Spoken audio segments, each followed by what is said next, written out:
Assalamualaikum warahmatullahi wabarakatuh. Bismillahirrahmanirrahim. Qala al-muallifu rahimahullahu ta'ala wa nafa'ana bi ulumihi fid dharain amin ya Allah ya rabbal alamin.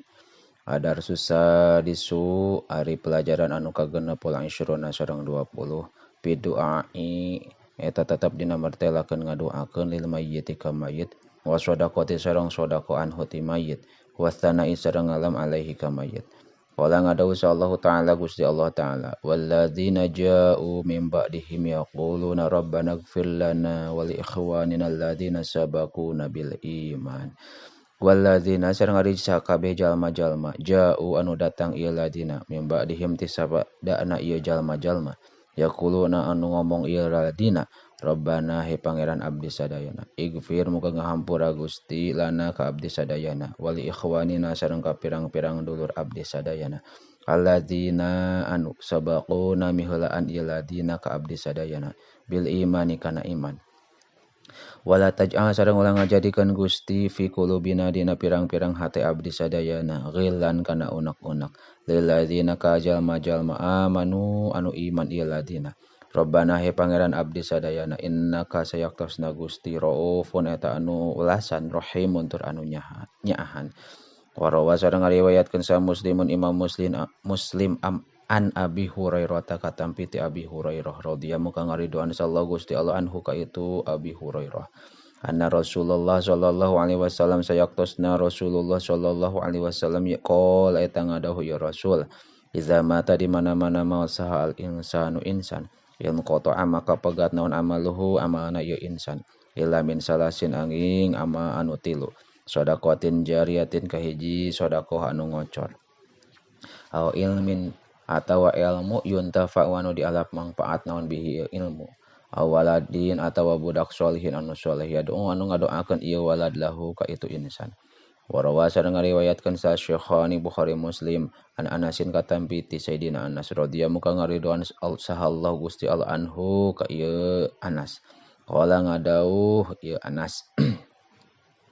marru ngaliwat bijanajatin marru ngaliwat ieu sahabat bijanajatin ke hiji janajah pa asnau tuluy ngalam ieu sahabat alaiha kana janajah khairan kana anu alus faqala mangka ngadawuh sa Nabi sallallahu alaihi wasallam kangjeng Nabi sallallahu alaihi wasallam wajabat maka pasti summa maru tuluy ngaliwat ieu sahabat bi ukhra kanu sejen fa asnau tuluy ngalam ieu sahabat alaiha kana ieu janajah syarron kana kagorengan faqala maka ngadawuh sa Nabi sallallahu alaihi wasallam kangjeng Nabi sallallahu alaihi wasallam wajabat pasti faqala mangka ngadauh saha Umar bin Khattab Umar putrana Khattab ma naon ari ma wajabat naon ari makna wajabat ya Rasulullah faqala maka ngadauh Nabi hadza ari ieu asnaitum eta ngalam aranjeun alaihi kana ieu mayit khairan kana anu alus pawajabat mangka wajib atawa pasti lahu pikeun ieu mayit naon al jannatu surga wahada sareng ari ieu asnaitum anu eta ngalam anjeun alaihi ka ieu mayit syarron kana kagorengan pawajabat mangka pasti lahu pikeun ieu mayit naon annaru neraka antum ari aranjeun syuhadaullahi eta pirang-pirang saksi Allah fil ardi di ieu bumi adar susah bi ari pelajaran anu ka-7 wal isyruna sareng 20 bistihbabi ziyaratil kuburi eta tetap dina martelakeun sunatna ziarah kubur arrijala ka pirang-pirang lalaki wa nahyi sareng ngalarang antajsisiha tina nembokna itu pakuburan wal bina jarang ngadegkeun alaiha kana kuburan wa sholati sareng salat ilaiha kana kuburan wal julusi sareng diuk alaiha dina itu luhur pakuburan qala ngadawu sallallahu ta'ala Gusti Allah ta'ala kullu nafsin dha'iqatul maut kullu nafsin ari sakur-sakur awak-awakan dha'iqatul maut eta ngarasaan kana maut wa inna ma tuwaffawna pastina dicumponan aranjeun ujurakum kana pirang-pirang ganjaran aranjeun yaumul qiyamati dina poe kiamah paman mangka saha jalma juhjiha anu dijauhkeun ieu man anin nari tina neraka wa udkhila sareng diasupkeun ieu man al jannata kana surga faqad faza maka yakin bagja ieu man wa mal hayatud dunya jeung teu ari kahirupan dunya teh illa mataul ghurur eta angin kabungahan anu nipu.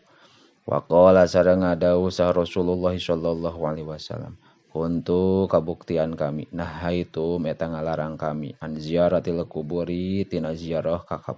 pakuburan. Walakin tatapina pazuruha maka pek ziarah anjeun kana itu kubur. Fi riwayatin sareng eta tetep dina hiji riwayat. Paman sahajal ma'arada anu karep ieu man. Aya zuro kana yen ziarah ieu man al kuburo kana pakuburan fala ya jurha maka pek ziarah ieu si eman kana kuburan. Painah mangka sayaktosna itu ziarah tu zakiru eta ngelingkeun ieu ziarah al akhirata kana akhirat. Rawahu ngariwayatkeun kana ieu hadis Muslimun Imam Muslim. Wa rawa sareng ngariwayatkeun aidon deui sah Muslimun Imam Muslim. Ani sayyidati Aisyah takatan piti sayyidah Aisyah. Radhiyallahu muka ngaridwan sallallahu Gusti Allah anha ka ieu sayyidah Aisyah. Qalat ngadawuh ieu sayyidah Aisyah kullama kana samang-samang saaya naon lailatuha wengianana ieu sayyidah Aisyah min Rasulillah sallallahu alaihi wasallam ti Rasulullah sallallahu alaihi wasallam yakhruju eta keluar Rasul min akhiril laili tina akhirna peuting ilal baqi ka baqi.